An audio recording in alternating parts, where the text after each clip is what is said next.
बसाकर गाँव की ममता, शहर में आया मैं जोगी रमता। सुख दुख सारे मान कर और उनको अपना कर, तरह तरह के नातों से घर बन जाता है सुंदर। पल पल सच्चे रिश्तों का वह प्यार बरसता रहता है जिस देश में गंगा रहता है। भाभी कंगन खनकाती है और माँ लोरियां गाती है, मध्यम मध्यम सी पवन चले कोयलिया गीत सुनाती है। बच्चा वह आज भी चांद को चंदा मामा कहता है जिस देश में गंगा रहता है, जिस देश में गंगा रहता है। दिल में बसा कर गाँव की ममता, शहर में आया मैं जोगी रमता। सुख दुख सारे मान कर और उनको अपना कर, तरह तरह के नातों से घर बन जाता है सुंदर। पल पल सच्चे रिश्तों का वह प्यार बरसता रहता है जिस देश में गंगा रहता है। आज के इस कार्यक्रम सच्चाई है कि हम छोटे छोटे किसान भी अगर चाहेंगे इस कार्यक्रम को चलाना तो बहुत ही आसानी से चला सकते हैं। इन्होंने बताया कि आप मुर्गी फार्म भी कर सकते हैं, मुर्गी पालन भी कर सकते हैं। सरकार का भी ऐसा गाइडलाइन है, उसी गाइडलाइन के मुताबिक कर रहे हैं और उसमें अनुदान भी मिलेगा। आप मुर्गी भी रख सकते हैं, बकरी भी रख सकते हैं, गाय भी रख सकते हैं, मछली पालन भी कर सकते हैं और खेती में मशरूम से लेकर सब्जी तरह तरह ने बताया है। उस संबंध में आप लोग बहुत सर के सामने अपना अपना प्रस्ताव रख सकते हैं।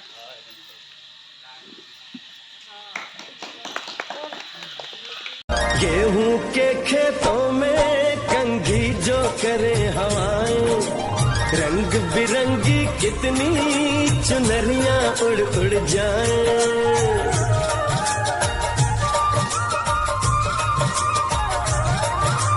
पनघट पर पनहारन जब गगरी भरने आए, मधुर।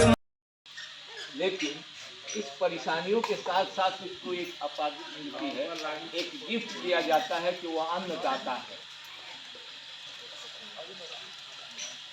और उसे अन्नदाता के नाम से भी पुकारा जाता है। मैं अपने बारे में कुछ बताता हूँ। मैं 26 साल विदेशों में नौकरी करने के बाद यहाँ आया, वहाँ बीमार रहते थे, नौकरी छोड़ के आया। यहाँ आने के बाद जब खेती शुरू किया तो बीमारी खत्म हो गई।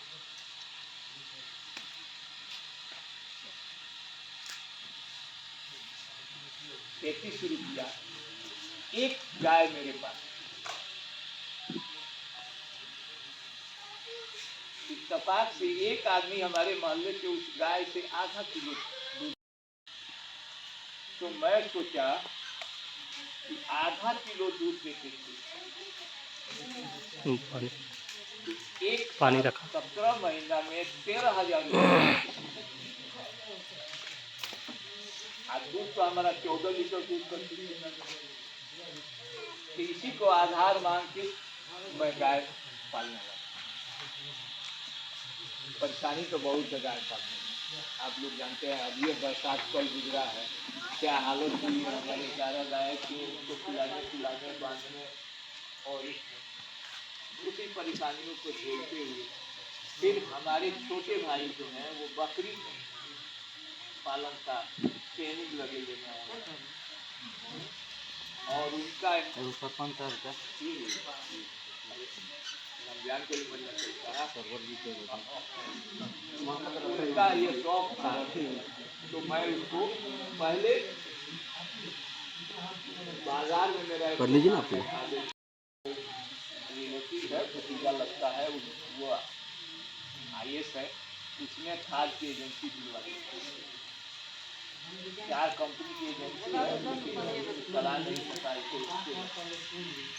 PCL था मेरे पास, जो PCL है और अभी साथ ICL है और कंपनियाँ। इसमें मुझे एक तजर्बा बहुत हुआ। मेरे पास जो ब्रीडर है बकरी के लिए जो रखते हैं, जिसे बच्चा तैयार किया जाए ब्रीडर को, उसमें हुआ कि मैं बर्बरी नस्ल का ब्रीडर रखा हूँ, तो देसी नस्ल की बकरी भी बर्बरी की बच्चा दे रही है। पानी पी लो, पानी। और उसका ग्रोथ अच्छा है। बकरी में ये है कि आपको परेशानी ज़्यादा नहीं, सुबह 1 घंटा, शाम को 1 घंटा, लेकिन उसके लिए ट्रेनिंग लेना जरूरी है। बकरियां बीमार बहुत पड़ती हैं, उसके लिए ट्रेनिंग ले ले, उसकी दवा हो, डॉक्टर बुला के और उसके इलाज कराने से बकरी नहीं बचेगी। तो 2 घंटे की वक्त देती है, नीचे बच्चे मर जाएगी। मरे अब उठा ला। क्या कहते हैं तो मैं उनके घर का कैल्शियम की हड्डी मजबूत रहेगी, आप स्वस्थ रहेंगे, निरोग रहेंगे, तो आप दवाई से बचेंगे, आपके लिए फायदेमंद रहेगा। इसके अलावा गाय के गोबर और जो भैंस का गोबर मिलेगा, उस गोबर को सड़ा करके, एक जगह कूड़ा को सड़ा करके उसके बाद हमको खेतों में डालेंगे। उससे क्या होगा, हमारा खेत भी स्वच्छ रहेगा। खेत भी स्वच्छ रखना है। आज सबसे बड़ी और मैं यहाँ देखा कि समेकित कृषि कार्यक्रम से संबंधित कृषि गोष्ठी है, तो उसमें हम सोचे कि मैं चलता हूँ। ये तो इतने अपने प्रबुद्ध लोग हैं और सबसे लालसा जी का नाम अखबार में पढ़ते हैं, कभी कभी जो है इनको कौन पुरस्कार मिला, ये नाम से मैं वाकिफ हूँ। तो हम लोग जब शैशवावस्था में नौकरी किए थे, तो समेकित ग्रामीण विकास कार्यक्रम योजना चलता था, IRDP, integrated rural development programme. तो ग्रामीण विकास, तो उसी के का जो मुख्य उद्देश्य है आप लोगों के बीच में, हमारा 2 ही मुख्य उद्देश्य। एक तो किसान का क्षमता संवर्धन करना। क्षमता संवर्धन ये हुआ कि आप जिस चीज़ को कर रहे हैं, खेती कर रहे हैं, बकरी पालन कर रहे हैं, मुर्गी पालन कर रहे हैं, बतख पालन करिए, या आप गाय पालन कर रहे हैं, खेती और खेती का संबद्ध क्षेत्र जो है, या उद्यान कर रहे हैं, तो इसमें जो आपकी पारंपरिक जानकारी है, और हमारे पास जो जिले पे, राज्य पे और राज्य के बाहर जितने भी कृषि और कृषि से संबद्ध क्षेत्र के संस्थान हैं, वहाँ पर आप सारे लोगों को ले जाना, वहाँ पर उनको ट्रेनिंग दिलवाना और उनको ये दिखाना कि किस तरह से वैज्ञानिक विधि और पारंपरिक विधि का एक समन्वय बना करके खेती में हम लागत को कम करके और उत्पादन को ज़्यादा से ज़्यादा बढ़ाते हैं। तो आत्मा का मुख्य उद्देश्य आपका 2 ही है, आपका क्षमता संवर्धन और आर्थिक उन्नयन। जब आपका क्षमता बढ़ेगी, आपका क्षमता संवर्धन होगा, आपकी ट्रेनिंग की कैपेसिटी बढ़ेगी, आपका नॉलेज बढ़ेगा, तो आप कहता है ना कि पढ़ा लिखा आदमी घास भी तरीके से काटता है। तो जब आप किसी काम में एक बेहतरीन ट्रेनिंग पालेंगे, एक अच्छे संस्थान में जाएंगे, वहाँ के वैज्ञानिकों द्वारा, वहाँ के जो अन्य कर्मी हैं जिन्होंने उस काम में अपना जो है एक कुशलता का जो है चरम सीमा को छुआ हुआ है, उनसे जब आप मिलेंगे, आप अपने यहाँ अमरूद लगाए हुए हैं, अमरूद जो पौधा है, और यही एक जो अमरूद का जो बागवानी करता है, उसके पौधे को आप देखिए, वो हर हमेशा उस पौधे को सीजन के अनुसार जो है ट्रेनिंग देते चला जाता है। जो बाग लगाते हैं और जो साधारण तरीके से एक पौधे को लगाते हैं, दोनों में बहुत का अंतर होता है। अमरूद का बाग अगर लगा हुआ है तो फल तोड़ाई होगा, तुरंत उसकी कटाई छटाई होगी, और उसमें क्या खाद दिया जाना है उसका पूरा शेड्यूल दे करके तब जो है वो बाग आगे चलता है। और हम लोग के घर में क्या होता है, एक अमरूद का पौधा लगा दिए, फल रहा है तो बहुत बढ़िया, नहीं फला तो काट पीट करके खत्म कर दिए। तो यही अंतर है। क्षमता संवर्धन जब आपका हो जाएगा तो आप किसी भी चीज को बहुत तरीके से करेंगे, तब आपके लिए वो एक अमरूद का पौधा नहीं हो जाएगा, तब वो आपके लिए एक तरह का व्यवसाय हो गया कि आप चाहेंगे कि एक अमरूद का पौधा है, मेरे जमीन को घेरा हुआ है, तो इससे हमको कुछ ना कुछ उत्पादन लेना है। एक आम का पौधा है, एक पपीते का पौधा है, तो आप उसको व्यवसायिकता की तरफ आप जाना शुरू कर देंगे। आपसे कोई पूछेगा कि एक पपीते के पौधे को लगाने से लेकर के उसमें फल तक जो आता है उसमें कॉस्ट बेनिफिट रेशियो क्या है, जब तक आप उसको व्यवसायिक तरीके से नहीं देखिएगा आप नहीं बता पाइएगा कि एक जो पपीते का पौधा आपने कहीं से जो बहुत महंगा खरीद के लाया, उसमें कितना पपीता हुआ, कितना उससे आमदनी आप ले सकते थे। लेकिन हम लोगों से पूछेंगे तो हम आपको तुरंत बता देंगे कि अगर आप रेड लेडी का पौधा लगाएंगे तो एक पौधे का कॉस्टिंग जो है आपको 15 से 16 रुपये के पास चला जाएगा। अगर आप G9 केले का लगाएंगे तो उसका भी कॉस्टिंग जो आपको 15 से 16 रुपए के आसपास चला जाएगा। और उस पौधे को पूरा खिलाने पिलाने और जब वो फल देने के लायक होगा तो आपका 150 से पौने 200 रुपया खर्चा हो चुका है। तो ये सारा बिना नॉलेज का अगर आप खेती में उतर जाएंगे तो पैसा तो आपने भरपूर लगा दिया, लेकिन आपने कॉस्ट बेनिफिट रेशियो जो है नहीं कैलकुलेट किया, तो आगे चल के आपको लगेगा कि यार हम तो धोखा खा गए।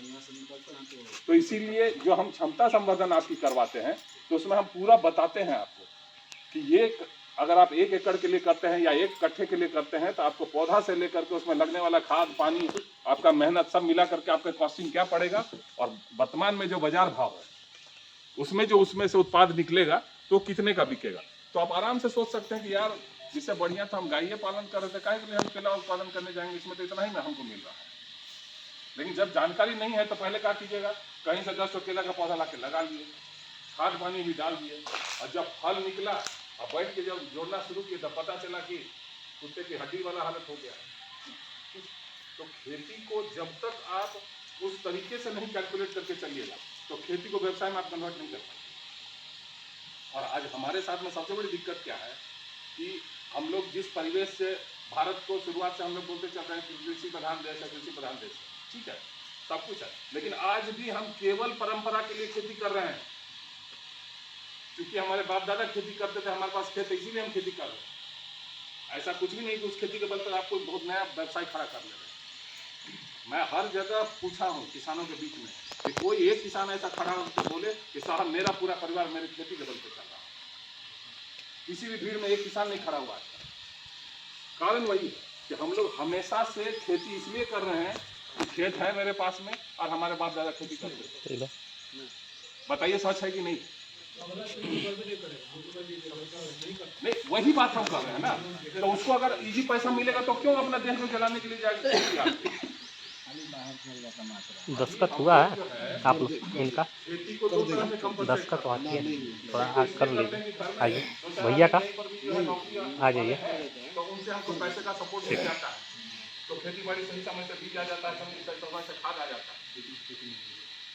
पूरे गांव का अगर हम सर्वे करवा देना तो मान लीजिए हर एक आदमी के पास 10-10 कट्ठा जमीन हो, लेकिन सबका खाद डालने का रेशियो अलग होगा, सबका बीज का रेशियो अलग निकल जाएगा।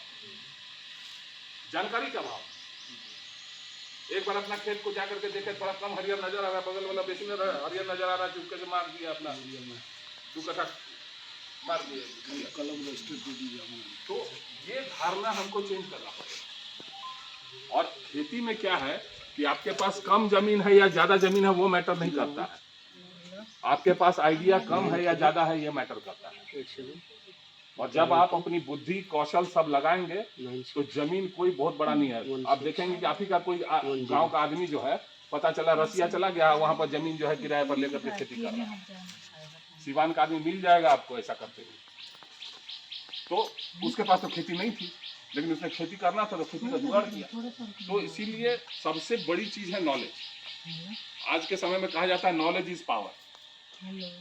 तो आपको सबसे पहले जो भी काम कर रहे हैं उसकी बेहतरीन ज्ञान को आप पहले प्राप्त कर लीजिए, जिसमें कि हम अकेला आदमी जो है थोड़ा दूर चल करके मान लीजिए हतोत्साहित हो सकता है, लेकिन ग्रुप अगर रहेगा तो वह हतोत्साहित नहीं होगा।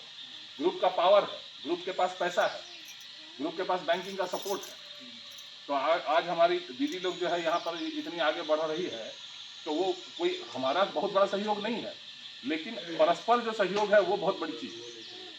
तो आप जिस भी क्षेत्र में आगे बढ़ना चाहते हैं उसमें समूह सबसे पहले बनाइए। समूह बनाने का मतलब ये होता है कि वैसे लोग जिनका की सोच एक हो, जो कि एक तरह का व्यवसाय करते हैं या एक जगह पर रहते हैं और एक तरह का सोच रखते हैं, उस तरह के 15 से 25 लोग जो है मिल करके आप ग्रुप बना लीजिए।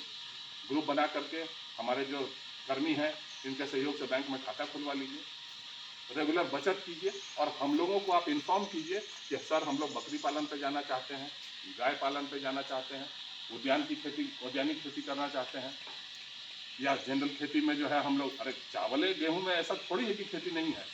चावल में भी अभी पूरा पंजाब और हरियाणा जो है बासमती कैसे बेच ले रहा है।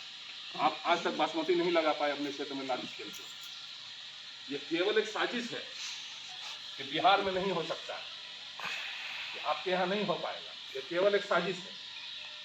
आज अगर हम लोग चाह लें तो यहाँ पर भी हम लोग जो है काला नमक की खेती जो है, अरे बगल में गोरखपुर में हो रहा है ना भाई, काला नमक जैसे धान की खेती कर लेंगे हम। मान लीजिए मेरा वैसा है तो क्लाइमेट तो क्या गोरखपुर से और सिवान का क्लाइमेट अलग है क्या?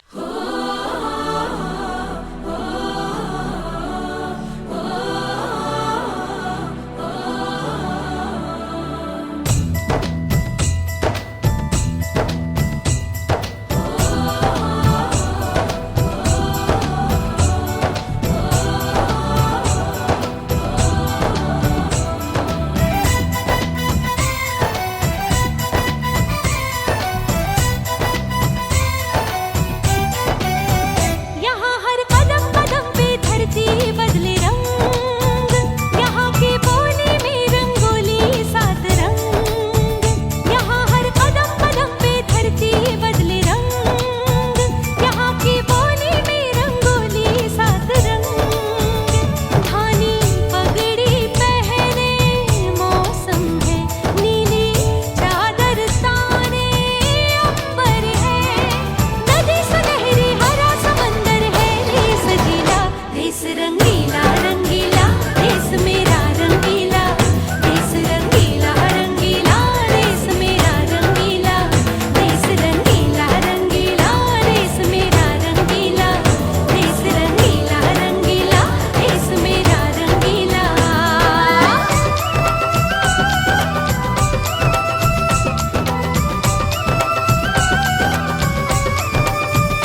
वंदे मातरम, वंदे मातरम, वंदे मातरम, वंदे मातरम। सिंदूरी गालों वाला सूरज जो करे ठिठोली, शर्मीले खेतों को ढक ले चूनर पीली पीली। घूंघट में रंग पनघट में रंग, चम चम चमकीला, देश रंगीला